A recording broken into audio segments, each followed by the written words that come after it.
kami pun ada kegiatan lanjutan, ada pikon yang saya tinggalkan.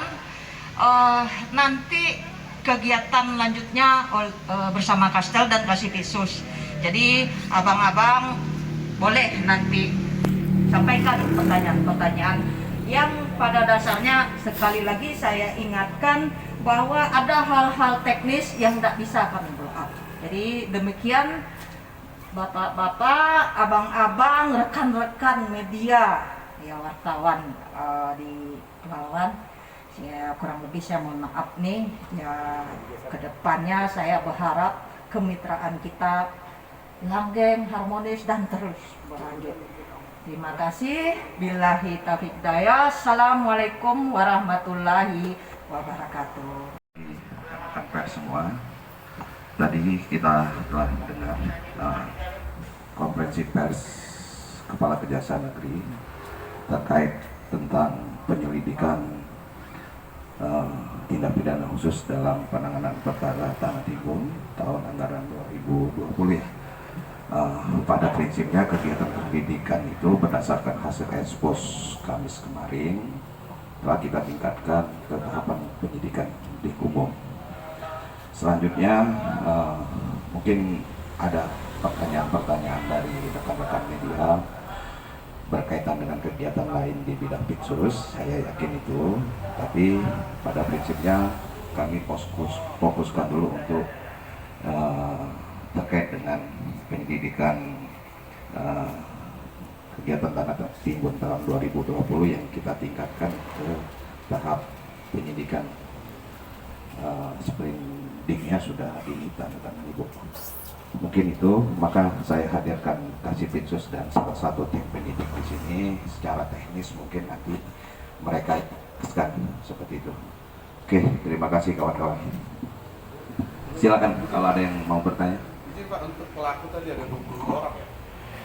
Itu bukan pelaku, di tahap penyelidikan kita sudah memeriksa 22 orang untuk dimintain keterangan.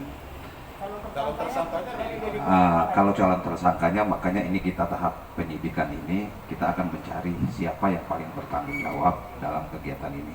Artinya gini, yang dikatakan saksi itu setelah proses penyidikan. Jadi tahap penyelidikan ini hanya kita mengambil keterangan. Nanti di tahap penyidikan nanti baru kita pilih-pilih mana yang jadi alat bukti kita. Alat bukti itu berupa 5 item: keterangan saksi, keterangan ahli, surat petunjuk, dan keterangan tersangka. Nah, kita belum bisa menyebutkan 22 saksi, tapi kita mengambil keterangan 22 orang dari pihak-pihak terkait yang kita analisis bisa menguatkan alat bukti kita di tahap penyidikan seperti itu. pelaksanaan Tanah Timbun dari dinas mana Pak Kastel? Nanti saya serahkan ini ke Pak Kasipitsus secara teknis, nanti mungkin beliau yang menjelaskan. Silakan Pak. Terima kasih untuk kesempatan kepada saya. Silakan teman-teman, abang-abang, bapak-bapak dari media, silakan ada yang mau ditanyakan. Tadi yang Pak Prasedan tadi menanyakan kalau dari dinas mana, itu dari dinas PUPR Kabupaten Pelalawan pada tahun anggaran 2020. Kira-kira ada lagi. Terus terkait tadi 22 orang itu pihak-pihak yang terkait dalam pelaksanaan kegiatan ini, Pak. Itu semuanya, baik dari pihak swasta ataupun dari pihak pemerintahan. Seperti itu. Izin Pak, untuk mengenai itu kan kita masih ada barang buktinya itu Pak, kalau kita memang mau melakukan penyelidikan. Apakah ada barang yang ditemukan? Nah, kalau barang bukti itu kita nanti bercerita di penyidikan, Pak. Nah, jadi tahap penyelidikan kita itu tugas kita mengumpulkan bahan keterangan dan data. Data itulah dokumen-dokumen, tadi ada 66 dokumen yang sudah kita peroleh. Dan juga dari keterangan itu ada dari 22 orang. Seperti itu, Pak.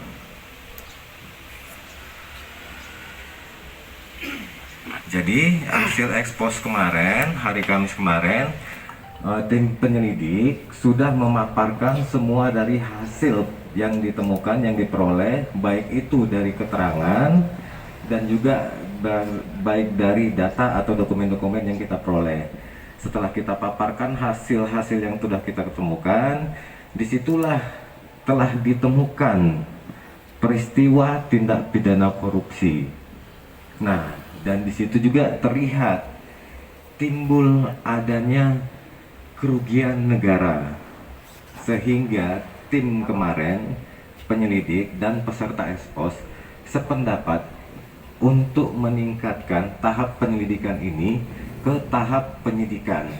Nah, disinilah nanti kita akan mengumpulkan lagi bukti-bukti yang mendukung, mempunyai nilai alat bukti, yang nantinya kita akan melihat siapa yang harus mempertanggungjawabkan perbuatannya. Dan itulah nanti yang akan kita mintai pertanggungjawabannya, orang-orang itu nanti yang akan kita uji nanti di pengadilan, kita bawa di persidangan. Ya? Dari penyelidikan ke penyidikan. Kalau udah penyidikan, apa sudah ada tersangkanya? Nanti Pak, inilah lagi kita mengumpulkan alat-alat bukti untuk menentukan siapa yang bertanggung jawab. Dengan kata lain, siapa nanti yang akan bertanggung jawab untuk dijadikan atau ditetapkan tersangka. Jadi kalau sekarang belum ada Pak, masih kita mengumpulkan bukti-bukti lagi. Nah, seperti itu. Izin Pak, Ya. lokasinya bisa kita tahu Pak? Lokasinya di jalan mana ya? Saya lupa jalannya itu. Dekat lokasi yang apa? Sebelah rumah sakit itu. Rumah sakit ini Islamic Center. Islamic Center. Di situ. Biar nggak salah-salah buat berita. Iya. Aduh. Lokasi juga. Iya, harus. Iya. Izin Pak. Iya. Alat bukti yang sudah ditahan di TKP itu apa aja Pak? Nah, ini belum bercerita alat bukti Pak. Oh, gitu. Jadi ini kita masih mau mencari bukti-bukti yang mempunyai nilai alat bukti. Seperti itu Pak. Jadi belum ada alat Siap. bukti. Bukti-bukti yang mempunyai nilai alat bukti, itulah yang mau kita kumpulkan sekarang di penyidikan ini Pak. Seperti itu. Untuk pagu berapa itu? Untuk dari pagu anggaran itu 4,5 miliar kalau untuk pagu ya. Tapi kalau untuk nilai kontraknya 3,7 kurang lebih 3,7 miliar. Itu. Ya. Lagi Pak. Ya. Boleh nanya di luar konteks kasus yang ini? Apa kira-kira? Gini, untuk kita fokuskan terkait dengan press release penyidikan terkait dengan tanah timbun ini udah selesai pertanyaan? Sudah ya, kita tutup untuk hal ini ya. Oke, yuk. Terjalin terkait apa yang dipertanyakan nanti kegiatan pengumpulan data dan keterangan terkait dinas kesehatan, ada waktu nanti akan kita publis seperti ini. Mohon kami diberi kesempatan untuk bekerja. Yakinlah kami tidak ada hal yang kami tutup-tutupi. Jika nanti kesimpulan dari tim itu sudah dapat menyimpulkan hasil kegiatan baket dan pengumpulan data ini, pasti kami publis. Mungkin demikian rekan-rekan. Wabillahi taufiq wal hidayah. Wassalamualaikum warahmatullahi wabarakatuh.